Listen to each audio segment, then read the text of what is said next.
Since 2008, School of Hard Knocks has used the values of rugby to help disillusioned and unemployed men by giving them something to focus on, teaching them key skills and helping them find work. Go, go, go, go! That's it, go on! You remind me of Greenwood. Got the same. Are you up for the challenge?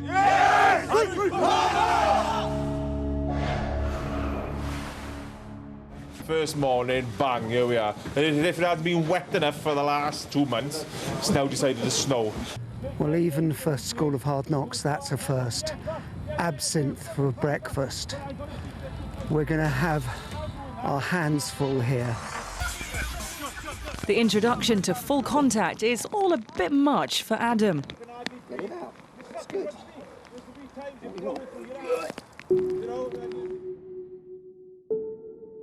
We all need help. It's about asking us for help.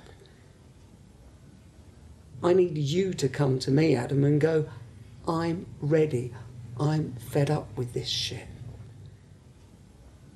What I want you to do is start building a picture of what does Adam look like at the end of this course.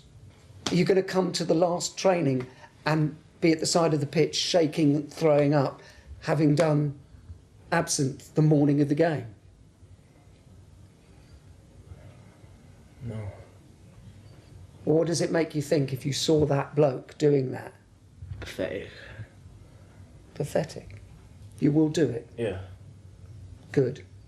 If you want to do it, we are there to help you do it now. Thank you. Team psychologist Paul Barros gets a chance to speak to some of the team in order to gain a better insight into their lives. So just tell me about you.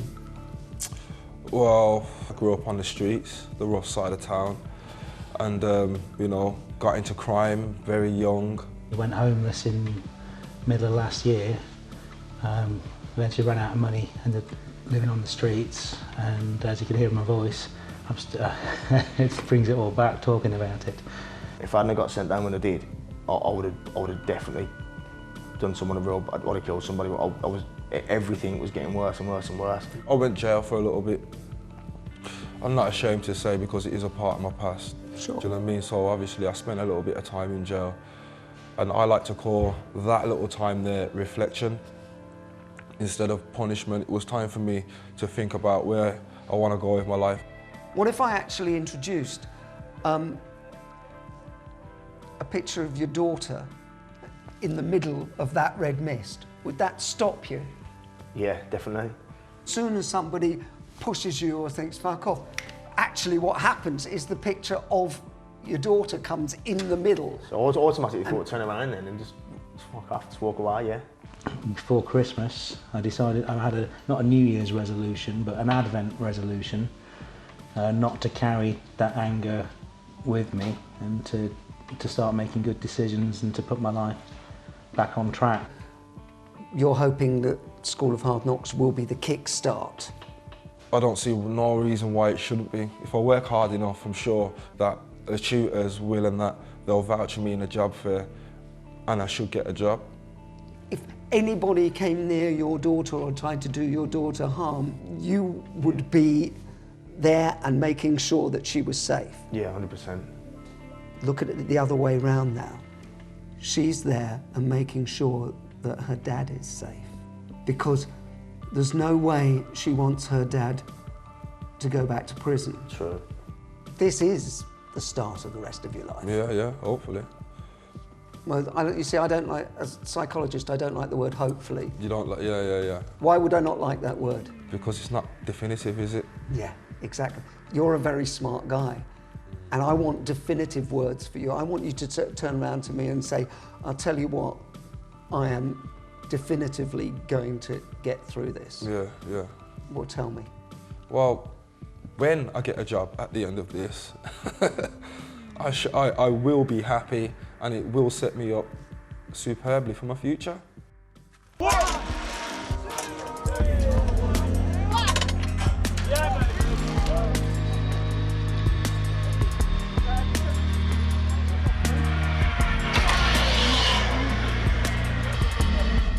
That was absolutely amazing. With the jobs fair at Birmingham Library not far away, team psychologist Paul Barros gives the boys some interview training. Name 3 things you're very, very good at. Working with my hands, really good at.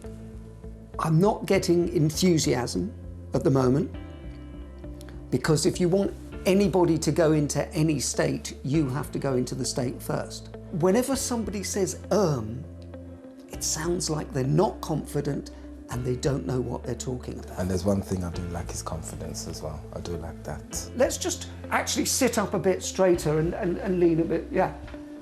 Yeah, I think that's more confident. You seem to start every sentence with are kind of on a negative. Okay. You've got good eye contact, but the word I would use to describe you at the moment is intense. What has been your greatest achievement in your view?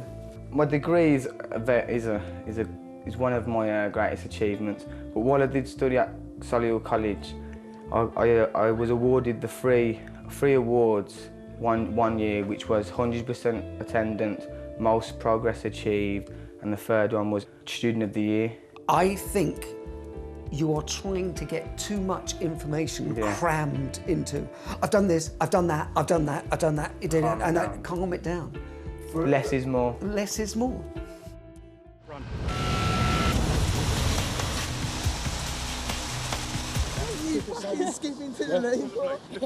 Just open up the grid a bit, boys. We've got a fella's come along to join.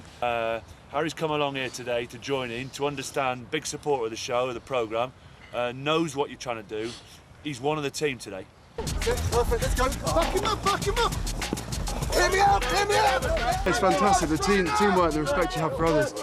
And what I think what's key for these guys is that sort of built-up aggression and violence that a lot of people have. You get a chance to legally get it out of you. And then when you finish, you shake those people's hands and you walk away. Prepare yourself for questioning. Guys, there's stuff they're going to ask you, you need your answers. Just shout things out. The only reason you're interested in a particular job is because you know something about it and you think you'll be good at it. Judging on the way that this programme runs and seeing them the way they are today, I can only imagine that they're going to be top of their game when it comes to crunch time. I would be interested to know what means more to these guys. At the moment, it's probably the jobs. Yeah. It's not so much the rugby, but come match day, it's going to be winning the match, isn't it? Yeah. Good try, Tom. One man raising his game is father of 2, Leon. But Adam has had to be taken out of training after admitting to taking morphine for his sore ribs. You're pissed off because you can't play, but also you're slightly pissed off that you did it. Because I need the training. Yes, you really want to train. Good. That's why I took it in the first place. It's not for fun. We like that passion, okay? It just has to be controlled passion. We can't let you go out there and really hurt yourself, can you? Because then we wouldn't be fulfilling our responsibility, would we? We want you to be there for the final game, and more importantly... And I'll be on the bench if I don't get a role and learn to play it. No, that's not true. This is a course about everything. But the most important thing it's about is personal responsibility. I can't train, apparently. The problem with Adam is the fact that he turned up today, he'd taken morphine, he'd taken it from his mum. He turned up the first day, he'd taken absinthe. He's using these drugs as, of course, today what he thought was a painkiller. I think the absinthe was almost another painkiller in the fact that he's shy, he comes in, and it's a coping strategy for him. How do we get around that? What I'm hoping is that his new drug will be rugby. Because if we can get him hooked on rugby or sport or the highs you get from that, then maybe we've got a chance. But he's got to really wake up in the next few days and go, I want to be clean, I want to get a job, and I want to move on with my life. If he doesn't do that and start to take this seriously, I don't think we can do any more. forget the negatives. This is, Oh, yes. For the next 4 hours, we've got to make sure that the guys that are in there, that are dressed smartly, that have come, that have sorted their CVs out, we've got to sell them for the next hour. Just take a moment to think back to when you first walked into School of Hard Knocks.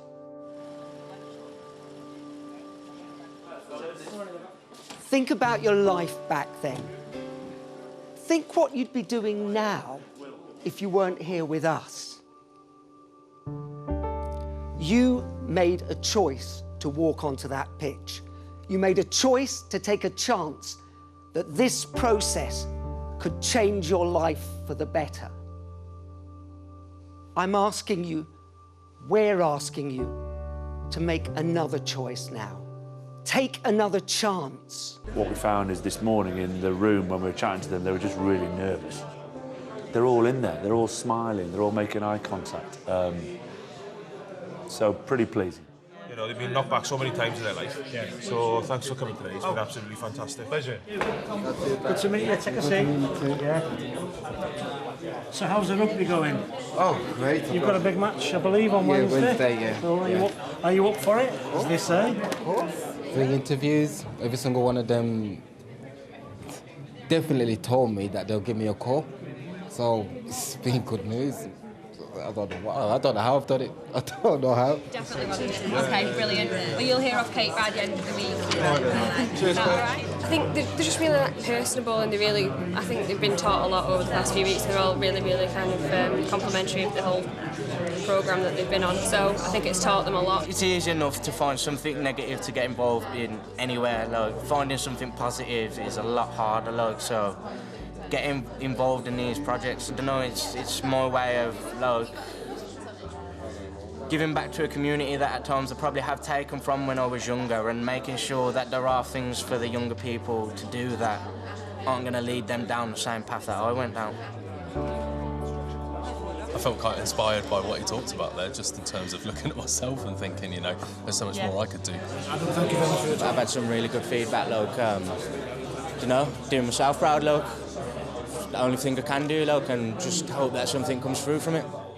The resilience, the self-belief that this isn't anything major, talking to somebody, putting yourself forward, putting yourself to do something, it's nothing big. 6, 7, 8 weeks ago, I might not have been able to do that today. I kind of found a bit of a breeze. It's just incredible to see the smile on those guys' faces when they come out, because all of a sudden, in their own minds, there's self-worth. Are you up for the challenge? Yes!